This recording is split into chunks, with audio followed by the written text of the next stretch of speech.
Halo, kali ini saya akan membacakan sebuah buku yang berjudul Man's Search for Meaning, karya Viktor Emil Frankl. Salah satu buku luar biasa yang saya rasa harus dibaca semua orang. Berisi tentang autobiografi Viktor Frankl tentang pencarian makna hidup. Diceritakan dari sudut pandang sang psikoterapis. Sebelum membacakan buku ini, saya akan membacakan sekilas biografi singkat Viktor Frankl. Viktor Emil Frankl lahir pada 26 Maret 1905 dan meninggal pada 2 September 1997 pada umur 92 tahun. Frankl adalah seorang neurolog dan psikiater Austria serta korban Holocaust yang selamat. Frankl adalah pendiri logoterapi dan analisis eksistensial, aliran wina ketiga dalam psikoterapi. Buku ini berisi dua bagian. Bagian pertama menceritakan pengalamannya selama di kamp Auschwitz, dan bagian kedua adalah penjelasan singkat tentang logoterapi. Oke, langsung saja kita baca pengantar yang ditulis oleh Harold Kushner, penulis buku When Bad Things Happen to Good People. Selamat mendengarkan.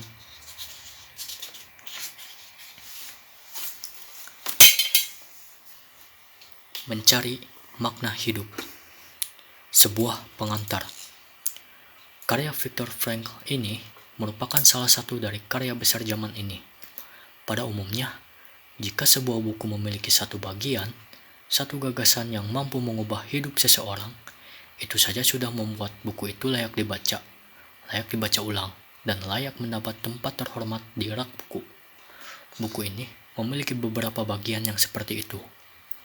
Pertama-tama, ini adalah buku tentang upaya bertahan hidup. Sebagaimana banyak warga Yahudi Jerman dan Eropa Timur pada 1930-an yang semula merasa diri mereka aman, Frankl terlempar ke jaringan kamp konsentrasi dan pemusnahan Nazi. Sungguh keajaiban bahwa pada akhirnya dia selamat. Ibarat ungkapan kitab Injil seperti sebatang ranting yang tercabut dari kobaran api.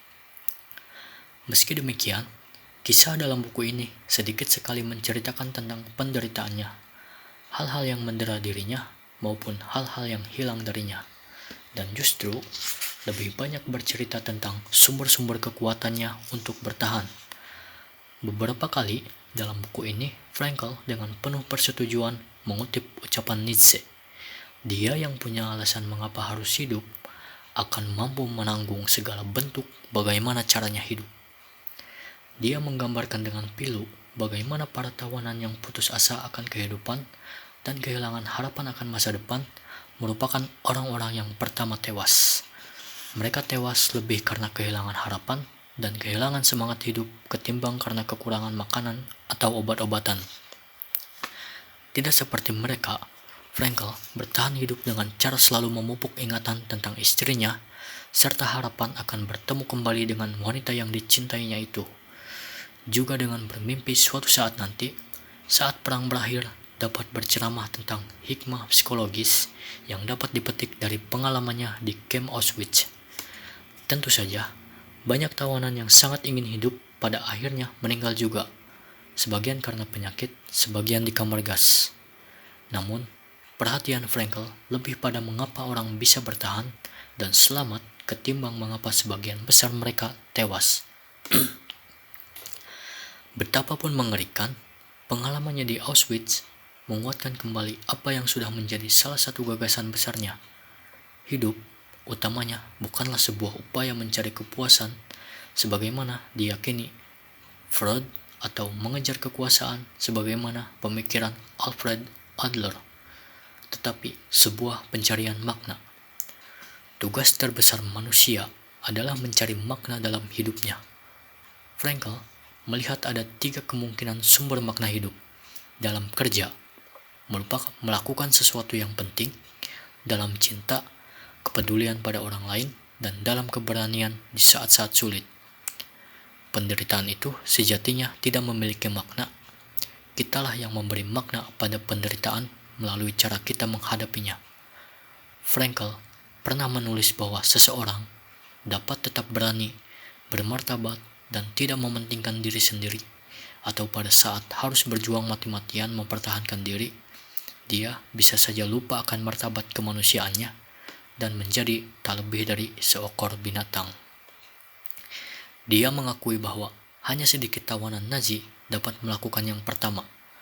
Namun bahkan satu contoh saja sudah cukup menjadi bukti bahwa kekuatan batin manusia mampu mengubah takdir lahiriahnya. Akhirnya, pandangan Frankl yang paling abadi yang sering saya ingat dalam hidup saya sendiri, serta dalam sekian banyak sesi konseling, kekuatan di luar kendalimu dapat merampas segala milikmu kecuali satu hal, kebebasanmu untuk memilih caramu menanggapi sesuatu. Kau tak dapat mengendalikan apa yang terjadi dalam hidupmu, tetapi kau selalu bisa mengendalikan apa yang kau rasakan mengenai dan lakukan terhadap apa yang terjadi padamu. Ada satu adegan dalam drama Arthur Miller, Incident at VC, saat seorang pria profesional kelas menengah atas menghadap perwira Nazi yang telah menduduki kotanya.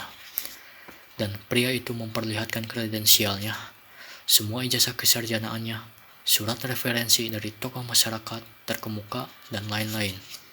Sang perwira Nazi bertanya, "Itu sajakah yang kau punya?" Si pria mengangguk. Perwira Nazi meranggut dan melempar semua itu ke dalam tempat sampah dan berkata, "Baiklah, sekarang kau tak punya apa-apa." Pria itu yang harga dirinya selalu bergantung pada penghormatan dari orang lain menjadi hancur hatinya. Frankl pasti akan berkilah bahwa kita tak akan pernah tak memiliki apa-apa selama kita mempertahankan kebebasan untuk memilih cara kita menanggapi suatu keadaan.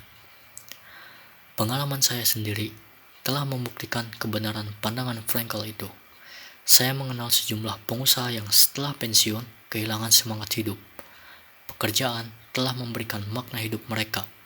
Seringkali itulah satu-satunya yang memberi makna hidup mereka, dan tanpanya mereka menghabiskan waktu duduk-duduk saja di rumah, merasa tertekan karena tak ada yang bisa dikerjakan.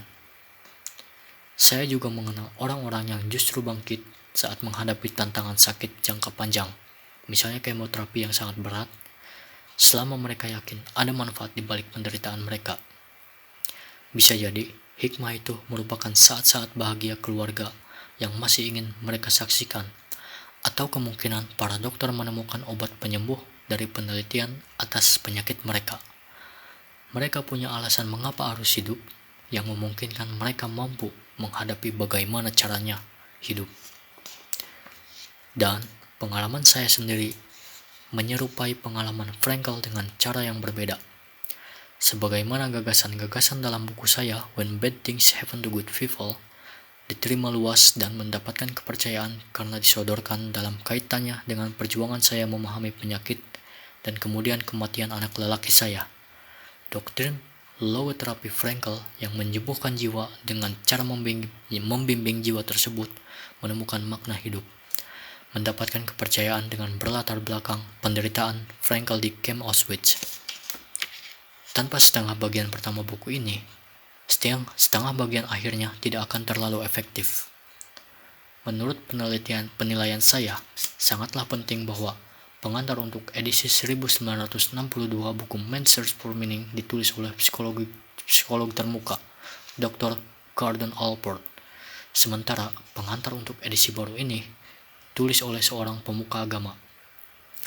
Kami menyadari bahwa ini adalah buku yang sangat spiritual. Buku ini menekankan bahwa hidup ini sangat berarti dan bahwa kita harus belajar untuk melihat hidup itu memang penuh makna, terlepas dari apapun keadaan kita. Ditekankan pula bahwa ada satu tujuan akhir dalam hidup. Dan dalam edisi pertama, sebelum ditambahkan catatan akhir, buku ini ditutup dengan salah satu kalimat paling religius yang pernah ditulis pada abad ke-20. Kita, pada akhirnya, mengenal manusia sebagaimana adanya. Bagaimanapun juga, manusialah makhluk yang menciptakan kamar gas di Camp Auschwitz, tetapi manusia pula lah makhluk yang masuk ke dalam kamar gas itu. Harold S. Kushner.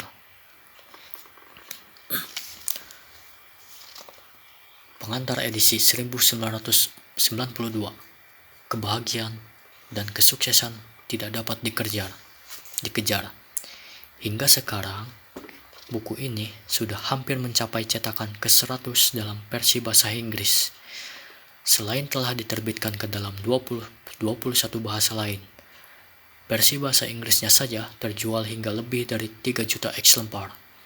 Itu semua adalah fakta, dan itulah yang barangkali mendorong para wartawan, surat kabar, serta stasiun TV Amerika dengan berbekal fakta tersebut lebih sering mengawali wawancara dengan kalimat, "Dr. Frankl, buku Anda benar-benar jadi bestseller. Bagaimana perasaan Anda terhadap kesuksesan ini?" Sementara reaksi saya adalah melaporkan bahwa sejak awal saya sama sekali tidak merasa status bestseller buku saya sebagai sebuah pencapaian dan prestasi saya pribadi, tetapi lebih sebagai sebuah ekspresi dari penderitaan zaman ini. Jika ratusan ribu orang meraih sebuah buku yang judulnya jelas-jelas menjanjikan pembahasan mengenai pencarian makna hidup, maka dapat dipastikan pertanyaan tentang makna hidup itulah yang tengah mengusik benak mereka.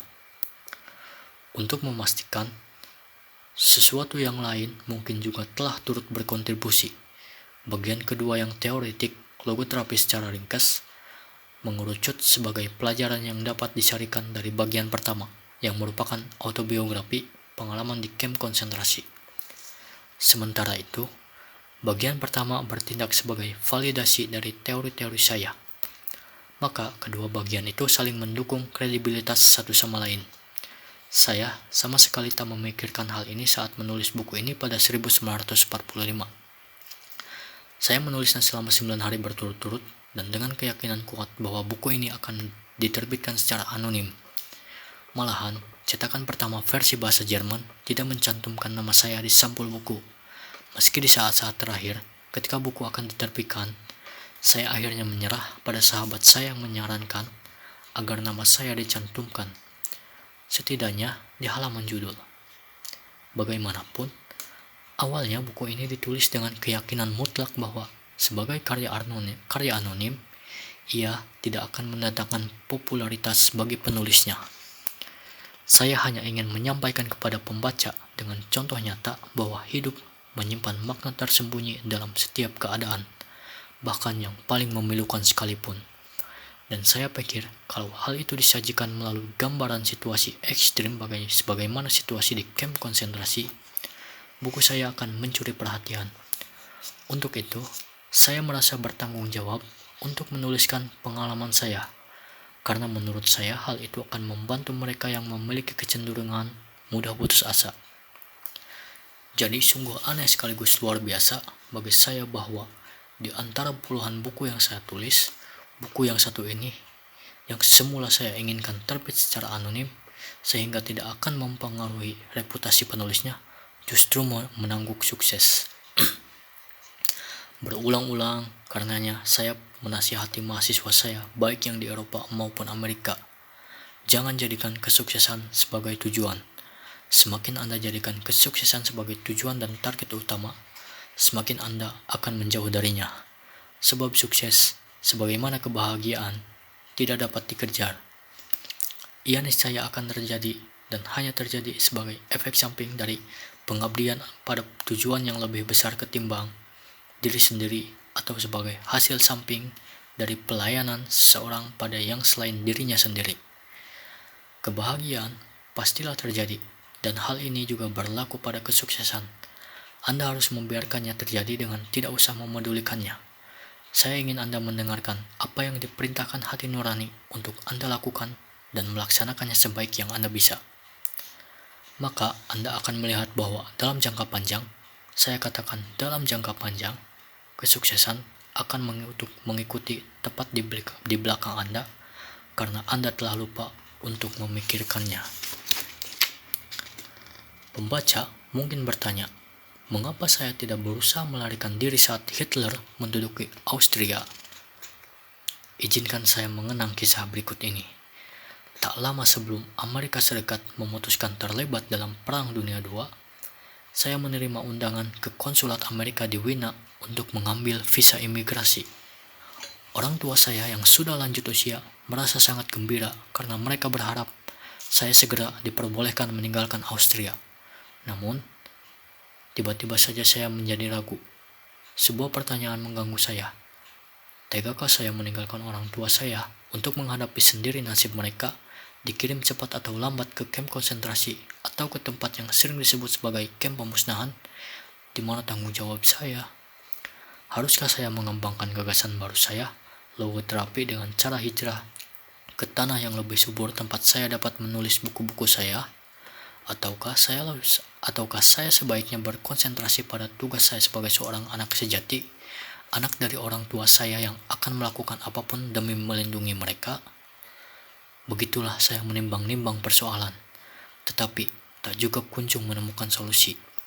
Ini sungguh sebuah dilema yang membuat orang berharap mendapat petunjuk dari yang di atas. Demikian biasa dikatakan orang. Saat itulah saya melihat sekeping batu marmer tergeletak di meja rumah saya. Saat saya tanyakan kepada ayah saya, dia menjelaskan bahwa batu itu ditemukannya di reruntuhan sinagoga terbesar Wina yang ketika itu baru saja dibakar kaum sosialis nasional. Dibawanya batu itu pulang karena ia merupakan bagian dari keping yang bertuliskan 10 perintah Tuhan. Kepingan itu bertahtakan sebuah huruf Ibrani yang disepuh emas. Ayah saya menjelaskan bahwa huruf itu mewakili satu di antara 10 perintah Tuhan. Penasaran, saya tanyakan padanya, perintah yang mana?